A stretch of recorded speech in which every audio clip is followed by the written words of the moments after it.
হায় হায়, কত শ্রেষ্ঠ আমরা। মা বোনেরা, ছেলেরা, বাবাজিরা, বেশি ইবাদত করেন না, সামান্য করব। আমরা সেই উম্মত, সামান্য করব, 2 রাকাত পড়বো, আর 400 বৎসরেরও অধিক সওয়াব আল্লাহ আমাদের নামায়ে আমালে লিখে দেবেন। হ্যাঁ, চিন্তা করেছেন? এই শাবান মাস, নবীজি বলছেন শাবান ও শাহরি ও রমজান ও শাহরুল্লাহ। শাবান হলো আমি নবী আমার মাস, রমজান হলো আল্লাহর মাস। রমজান হলো আল্লাহর মাস, শাবান হলো নবীজির মাস। ভাইরা আমার, বাবাজিরা, এই রাত্রিতে একটু বলে দিই, এই রাত্রিতে কি করবেন একটু মাঝখানে বলে দিই।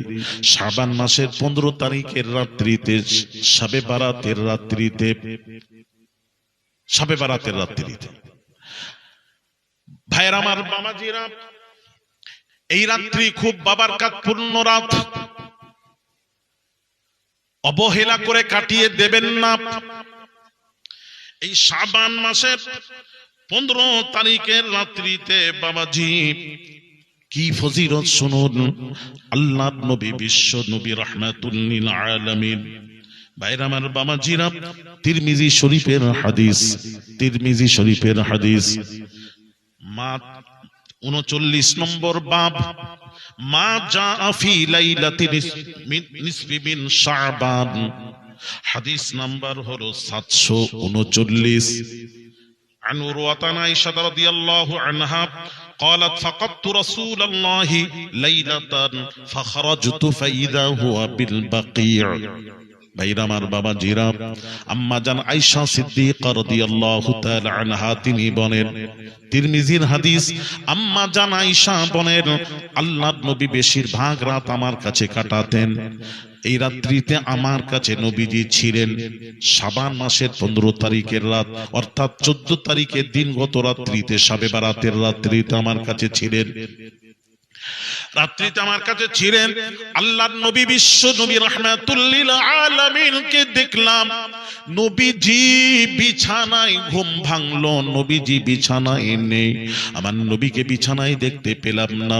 আম্মা জান আয়েশা ভাবলেন বুঝি নবীজি অন্য বিবির কাছে চলে গেছেন, অন্য বিবিদের কাছে চলে গেছেন। এই ধারণা নিয়ে আম্মা জান আয়েশা কি করলেন, ফাখরাজতু ফাইদা হুয়া বিল বাইজা, ফাখরাজতু, আম্মা জান নবীর খোঁজে বের হয়ে গেলেন, হুজরা থেকে বের হয়ে গেলেন। নবীর খোঁজে কোন বিবির কাছে গেছেন, কোন বিবির কাছে গেছেন, খোঁজে বের হয়ে গেলেন। ফাখরাজতু ফাইদা হুয়া বিল বাকিয়। আম্মা জান আয়েশা বলছেন আমি নবীজিকে খোঁজ করতে করতে করতে করতে করতে করতে আল্লাহর নবীকে দেখলাম কোথায়, ফাইদা হুয়া বিল বাকিয়। আল্লাহর নবীকে দেখলাম জান্নাতুল বাকি গোরস্থানে নবীকে পেয়ে গেলাম। আরো জোরে, কোথায় পাওয়া গেল? জান্নাতুল বাকিতে নবীকে পেয়ে গেছি। নবীজি জান্নাতুল বাকিতে গেছেন, কবরস্থানে, কবরস্থান, ওটা কবরস্থান, জান্নাতুল বাকি কবরস্থানে নবী চলে গেছেন, নবীজি গেছেন। এমন সময় বাবাজি, কুনতু ইয়া রাসূলুল্লাহ সাল্লাল্লাহু আলাইহি ওয়াসাল্লাম ইন্নী যানানতু আন্নাকা আতাইতা বা'দা নিসাইক। ভাইরা আমার, বাবাজিরা, আয়েশা বলছেন, আম্মা জান আয়েশা বলছেন আমার মনে হলো ইয়া রাসূলুল্লাহ আপনি বুঝি অন্য বিবির কাছে চলে গেছেন। আমি এই ধারণা করেছি। নবীজি বললেন না আয়েশা, তুমি কি ভাবলে তোমার হক আমি নষ্ট করে অন্য বিবির কাছে চলে যাব? আদৌ নয়। তবে শোনো আয়েশা, শোনো, ফাকালা ইন্নাল্লাহ আযজা ওয়া জাল ইয়ানজিলু লাইলাতান নিসফু মিন শাবান। নবীজি বলছেন আয়েশা রে, ও বিবি আয়েশা, জানো না আজকে হলো শাবানের 15 তারিখের রাত। এই রাত্রি খাস রাত। ইলাস সামাঈদ দুনিয়া, এই রাত্রিতে আল্লাহ তাআলা আসমানের দুনিয়ায় নজুল হয়ে যান, অর্থাৎ আল্লাহর রহমত নাজিল হয় এই রাত্রিতে। ফায়াগফিরু আল্লাহ তাআলা আসমানের দুনিয়ায় চলে আসেন, আল্লাহ ডাক দিতে থাকেন, হাত দিতে থাকেন, কি বলতে থাকেন, ফায়াগফিরুলি আকসারা মিন আদাদি শা'রি গানামি কালবিন। আল্লাহ এলান করতে থাকেন, ঘোষণা করতে থাকেন, ডাক দিতে থাকেন, এই রাত্রিটা শবে কদর, শবে বরাতের রাত, এই রাত্রিতে তোমরা ইবাদত করো, রাত্রিতে জিকির আজকার করো, ইবাদত করো, নফল নামাজ পড়ো। আল্লাহর নবী বলেন, আল্লাহ তাআলা বললেন এটা খাস রাত, এটা খাস রাত। এই রাত্রিতে বান্দা যখন নামাজ রোজা করে, ইবাদত করে, আল্লাহ বলেন বানু কালবের একটা বকরি আছে, বানু কালবে একটা কবিলা আছে, তার এত বকরি, সবচেয়ে বেশি বকরি তার।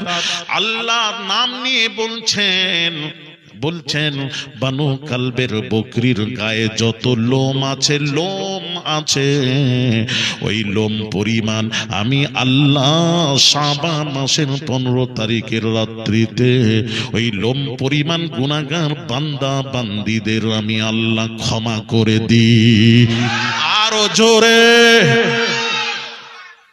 এই রাত্রিতে ক্ষমা করে দিই। এই রাত্রিতে ইবাদত করো, আর সকালে উঠে, সকালে কি করো, সকালে রোজা রাখো, রোজা রাখো। আর এই রাত্রিতে কি করো, হালুয়া রুটি করো, কবর জিয়ারত করো, হালুয়া রুটি। আবার কিছু আছে শবে বরাতে হালুয়া রুটি চলবে না, হালুয়া রুটি চলবে না, কবর জিয়ারত চলবে না, কিছু আছে। এরা কি বলে জানেন, কবর জিয়ারত চলবে না। শোনা, একটা কথা বলি, একটু বুঝাই। হাদিস দুই প্রকার, হাদিস দুই প্রকার।